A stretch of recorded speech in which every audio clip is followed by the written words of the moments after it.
Salibonani bangani bami linjani. I hope you guys are doing great. Lapha elikhona ngiyalibingelela ngegama lenkosi uJesu. If you are happy and you know lapho hlezi khona, I want you ukuthi ulungisele engizakwenza. If you are happy and you know, say I will go, right? If you are happy and you know, shout I will go. Yes, ngiyezwa umsindo omkhulu lisithi I will go. Namuhla isifundo sethu sithi ama managers amahle ayasebenza. Othi ngikufake ngeSindebele esiqondileyo. Isifundo sethu sithi umphathintambo olungileyo uyasebenza. Yes, umphathintambo olungileyo uyasebenza. Yiso isifundo sethu namuhla. Bangaki abathi mabe ngafuna ukukhula bafuna kuba ngama managers? Yes, ngiyalibona. Ngiyazi ukuthi abaningi bafuna kuba ngama managers. Izizathu zichiyene, ngiyakwazi zichiyene. Mina ngisasemncane ngangicabangela ukuthi umanager ngumuntu otshone ehleze esitulweni eofisini, esitulweni esibhodayo. So liyake lisibona isitulo esibhodayo ehleze elomkhabo omkhulu omgaka abe kwenza kuphela ikudla. Yikho engangikucabangela ukuthi undodalwane utshone esidle engenzi lutho. Kodwa kwathi sengikhulile sengixhumana lawo ama managers ngananzelela ukuthi ama managers alomsebenzi omkhulu kakhulu, umsebenzi wabo mkhulu kakhulu. Basebenza njani ama managers? Ama managers yiwo abambe amankampani amakhulu, yiwo abasebenza ngemuva okuthiwa yi behind the scenes.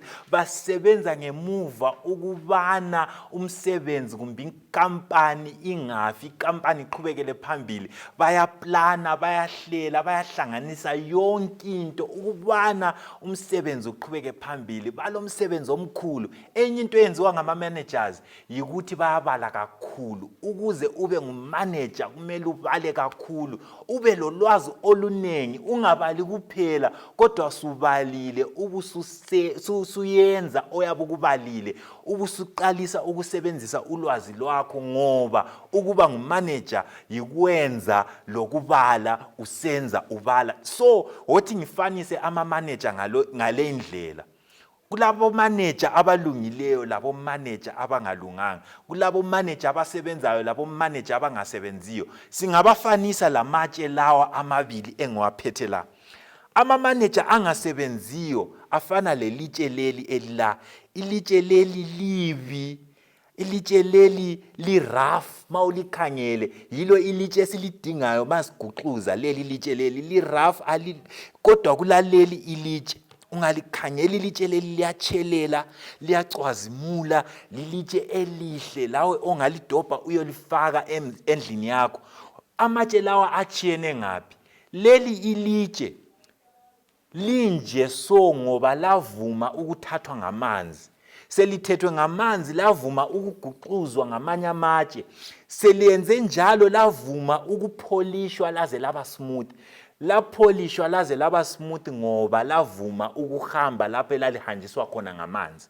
Leli ilitshe alizange livume ukuthathwa ngamanzi, laqhubeka lokhe lilapho elalikhona, so lasuka labanje, so laba rough. So yiko ama managers lawa. Umanager ongasebenziyo, umanager ongekho active ufana laleli litshe, ngoba uzatshona uhlezi ungahlangani labanye awusoze ube smooth. Kodwa ungaba ngumanager oguxuzwa ngamanye amatshe, uvuma ukuthathwa ngamanzi, uhamba uyele uzaba smooth njengaleli litshe. uNkulunkulu wathi esidala wasifaka emhlabeni kuona lo mhlaba, wathi thina sibe ngama managers. Belikwazi khona ukuthi mina lawe kathesi singama managers awenkampani enkulu, inkampani kaNkulunkulu. Wathi esidala wathi kumele sikhangele yonke into, imvelo yonke into esemhlabeni wathi kumele siyikhangele, siyigcine kakuhle. Kulezinto eziyi-6 uNkulunkulu akhangelele ukubana sibe ngama manager. Belikwazi na ukubana ibala lokuthi manager liyafanana lebala lokuthi steward?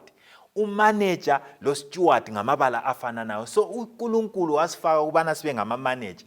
Kumele simanage izinto eziyi-6. Izinto zakhona nanzi. Okwakuqala isikhathi kumbe i-time. Okwesi-2 yizipho zethu asinika zona, ama-talents ethu. Okwesi-3 yithempeli kumbe umzimba wona lowo esibuthi yithempeli. Okwesi-4 yitreasure kumbe inotho yonke esayinikwayo uNkulunkulu. Okwesi-5 yitruth kumbe iqiniso. Okwesi-6 yiterrain kumbe i-environment yona leyo esikuyo yona. uNkulunkulu ukhangelele ukubana sibe ngama-managers awezinto zonke zona lezo zoyi-6. Ngenxa yani? Ngoba ama-managers abatshoni behlezi, bayasukuma besebenze, basukume besebenze. Funa ungayekela ukusebenza, uSathane uzakuthola akuwenze ube ngumuntu owomileyo njengelitshe leli. So sebenza, uNkulunkulu avume ukukupholisha lawe ube smooth, ngoba umanager asomuntu otshona ehlezi, ngumuntu osebenzayo. So singamanager njani izinto lezi? Ngifuna ukulinika i-homework. I-homework leyi elizayenza malingela amafoni, lizacela abazali benu kumbe lizacela lihlala labo abalamafoni ukuthi masuqedile ukuyibhala i-homework suthatha ipikitsha usundithumela, ngifuna ukuyimaka i-homework yakhona. Into elizayenza ukuthatha izinto zonke lezi eziyi-6 engizikhulumileyo, wothi ngiziphinde njalo. Sithe kule time, sathi kule talent, sathi kule treasure, sathi kule temple, sathi kule truth, sabe sesithi le terrain. Zibhale phansi izinto lezi 6. Masuzibhalile phansi, mfuna phansi kwazo each and every one of them. Okunye kwakhona uthathe sithi ungabhala uthi truth, ubusubhala ngaphansi ukubana ungamanager njani iqiniso, kumele uwenze njani iqiniso. Uthathe okunye okulandelayo uthi time, ubusubhala ngaphansi ukuthi kuyini omele ukwenze ukubana umanage isikhathi. So ngizalinika ama-examples engizalinika wona. Number 1, yenza i-timetable ukubana ikuncedise ukubana umanage i-time yakho. I-timetable yakho ibhale ukuthi ngo-8 ekuseni uzayenzani, ngo-9 ekuseni uzayenzani. Uyibhale from 5 o'clock up to 8 o'clock ntambama, 5 o'clock ekuseni up to 8 o'clock ntambama. Ubusubhala ukuthi ngo-5 every day ngizayenza lokhu, ngo-6 ngizayenza lokhu, ngo-7 ngizayenza lokhu. Ubusukubhala phansi konke. Mawuzahamba esikolo from 7 to 2 o'clock bhala ukuthi school time. Ukubhale konke ukuthi uzabe usenza njani. Khonokho kuza kunceda ukumanage isikhathi sakho. Ubususithi ilanga seliphelile, ubusuhlala phansi, suqalisa ukuthika, ufaka ukhwetshu ukuthi lokhu ngikwenzile, lokhu ngikwenzile. Mawungakwenzanga kusasa uzalungisisa izinto oyabe ungazenzanga, uzalungisisa. Ukusiya kuhamba isikhathi uzananzelela ukuthi uzabusukwanisa ukumanage isikhathi sakho kuhle. So sebenzisa i-timetable ukumanage isikhathi sakho. Number 2, cela abazali bakho, buza abazali bakho kumbe buza ugogo, buza ukhulu, buza odadewenu labafowenu, labangani bakho futhi njalo kuyavuma. Ubabuza ukubana kuyini okwenza kakhulu kumbe okukwanisayo kakhulu ukudlula okunye. Baza kutshela abanye ukuthi hayi wena uyakwanisa ukugijima kakhulu, abanye baza kutshela ukuthi hayi wena uyakwanisa ukuhlabela, abanye bekutshela ukuthi wena ukuchumayela ngani uyachaya uyi-number 1. Mase bekutshelile kuthi ukuthi italent yakho ngeyokuchumayela kumbe ngeyokuhlabela. Ubusumanage italent yakho. Ngayimanage njani italent yakho? Imanage ngokudinga indlela zoku-improve. Ma ungumchumayeli, qalisa ukulalela abanye abachumayelayo, ubale iBhayibheli kakhulu ukuze uimprove, ufunde lokuthi kukhulunywa njani ma ume phambi kwabantu, ucultivate kumbe ulungisise, uimprove italent yakho. Ongakwenza okwesi-3 ukubana ugcine umzimba wakho ube ngumanager olungileyo omzimba. Ngicela uzinike isifungo sokuthi awusoze unathe kumbe udle izinto eziphambanisa umzimba. Yiziphi izinto lezi? Sitsho into ezidakayo, sitsho into ezingekho healthy. Zitshela ukubana angisoze ngidle kumbe nginathe izinto eziphambanisa umzimba, ngoba uNkulunkulu ukhangelele ukubana ngibe ngumanager olungileyo omzimba wami. Njalo angisoze ngibhoboze indlebe, njalo angisoze ngizifake ama-tattoo, ngoba I'm a manager of my body. Ngifuna uzinike ipromise yona leyo. Number 3, ungamanager njani i-treasure yakho? Ngifuna udinge ama-envelope ayi-5 envelopes. Envelope number 1 uyibhale ukuthi tithe. usubhalile ukuthi tithe ngaphansi ubusubhala ukuthi 10%. Envelope number 2 mfuna uyibhale ukuthi offering. Masubhalile ukuthi offering ngaphansi ubusubhala ukuthi 10%. I-envelope number 3 mfuna uyibhale ukuthi for the poor. Ubusuyibhala ukuthi 5%. Envelope number 4 mfuna uyibhale ukuthi savings. Ubusubhala i-percentage oyifunayo whether ngu-10% kumbe ngu-20% uyibhale ukuthi savings. Kodwa mina ngilikhuthaza ukubana libhale ukuthi 20%. Then i-envelope yokucina uyibhale ukuthi expenses. Leyo ungabhali i-percentage ngoba konke okuzasala uzakufaka kuyona leyi envelope. Right? So ama-envelope lawa ngawani? Ngawokuthi unganikwa imali. Sithi bakunike i-100 bond. Ubusuthatha i-10% ka-100 bond uyifake ku-envelope number 1. Yimalini 10% ka-100 bond? Ngu-$10. Uyifake ku-envelope ye-tithe. Then i-10% ka-envelope number 2 ubusuyifaka ku-envelope yes-2 e-offering. Then i-5% ka-envelope number 3 uyifake ku-envelope number 3. Ku-envelope number 4 ubusufaka ama-savings ubusufaka khonapho. Then yonke ezasala ngeyakho eyokusebenzisa ubusuyisebenzisa. Ngicela ukukhuluma kancane nge-envelope number 4 eyama-savings.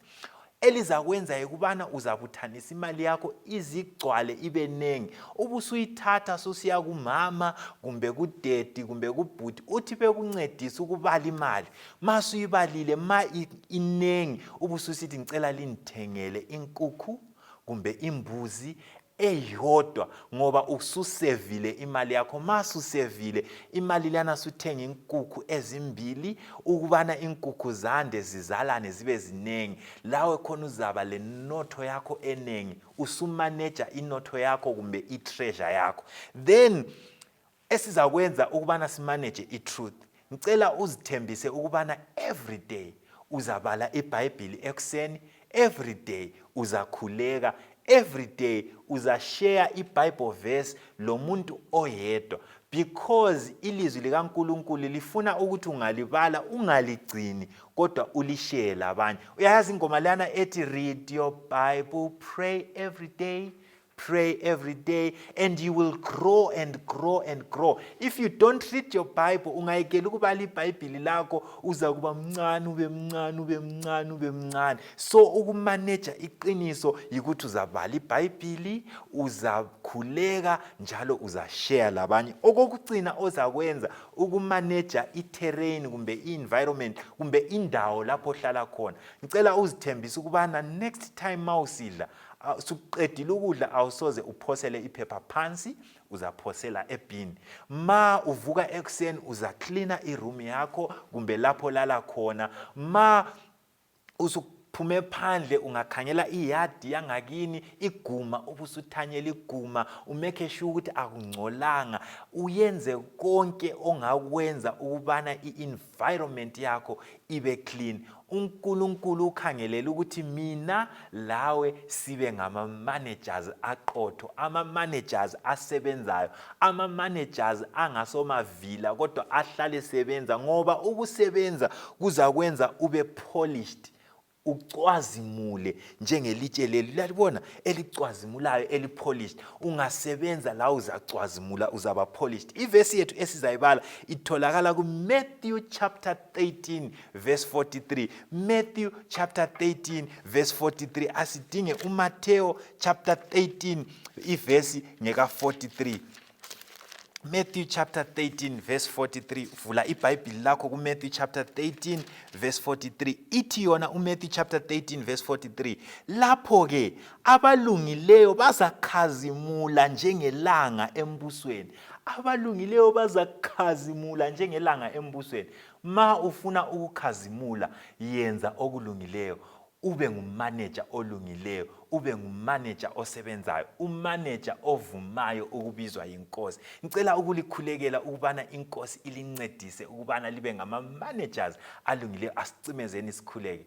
Baba wethu osekhaya ezulwini, siyakubonga ngabantwabakho owabayenza baba ngama-managers kuyona lo mhlaba.